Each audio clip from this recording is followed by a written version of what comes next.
ചക്കക്കാലാണല്ലോ, തീർച്ചയായിട്ടും ചക്കക്കുരു ഇഷ്ടം പോലെ വീട്ടിലുണ്ടാവില്ലേ. എന്നാലേ അത് ഇതുപോലൊക്കെ ഒന്ന് ചെയ്തെടുത്താലേ എല്ലാവരും നല്ല ഇഷ്ടത്തോടെ കഴിക്കും കേട്ടോ.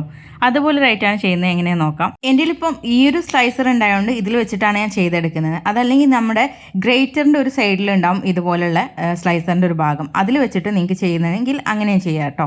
ഇതാകുമ്പോൾ വളരെ ഈസിയാണ് ചെയ്തെടുക്കാനായിട്ട്, അതുകൊണ്ടാണ് ഞാൻ ഇതെടുക്കുന്നത്. ഇത് കണ്ടല്ലോ, നമുക്ക് 3 4 ഒരുമിച്ചിട്ടിട്ട് ഇതുപോലെ ചെയ്തെടുക്കാൻ പറ്റും. അത് പെട്ടെന്ന് തന്നെ ആയി കിട്ടുകയും ചെയ്യും കേട്ടോ. ഈ ഒരു സ്ലൈസറിൽ നമുക്ക് കനം അഡ്ജസ്റ്റ് ചെയ്യാൻ പറ്റും, അതുകൊണ്ട് തന്നെ വളരെ തിന്നായിട്ടാണ് അരിഞ്ഞെടുത്തേക്കുന്നത്. ഇതിലേക്ക് ഒരു 1/4 ടീസ്പൂൺ മഞ്ഞൾപ്പൊടി ചേർത്ത് കൊടുക്കുക. വെള്ളം ഒന്ന് തളിയിച്ച് കൊടുക്കുന്നേ ഉള്ളൂ കേട്ടോ, ഒന്ന് മിക്സായി കിട്ടാൻ വേണ്ടിയിട്ട് മാത്രം.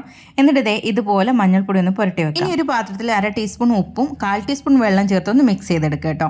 നമുക്ക് നന്നായി ചൂടായ എണ്ണയിലേക്ക് നമ്മുടെ ചക്കക്കുരു അങ്ങ് ഇട്ട് കൊടുക്കുക. പകുതി വേവാവുന്ന സമയത്ത് ആ ഉപ്പ് വെള്ളമല്ലേ, അതിൽ നിന്ന് കുറച്ച് ഇതിലേക്ക് ഒഴിച്ചു കൊടുക്കുക. തീ കുറച്ച് വെച്ചിട്ട് വേണം ചെയ്യാൻ കേട്ടോ. ഇതിലേക്ക് പച്ചമുളകും കറിവേപ്പിലും ചതച്ച വെളുത്തുള്ളിയും കൂടെ ചേർത്തിട്ട് നല്ല ഗോൾഡൻ ബ്രൗൺ ആവുന്ന വരെ വറുത്തിട്ട് അങ്ങ് കോരിയല്ല അടിപൊളിയായിട്ടാണ് കേട്ടോ.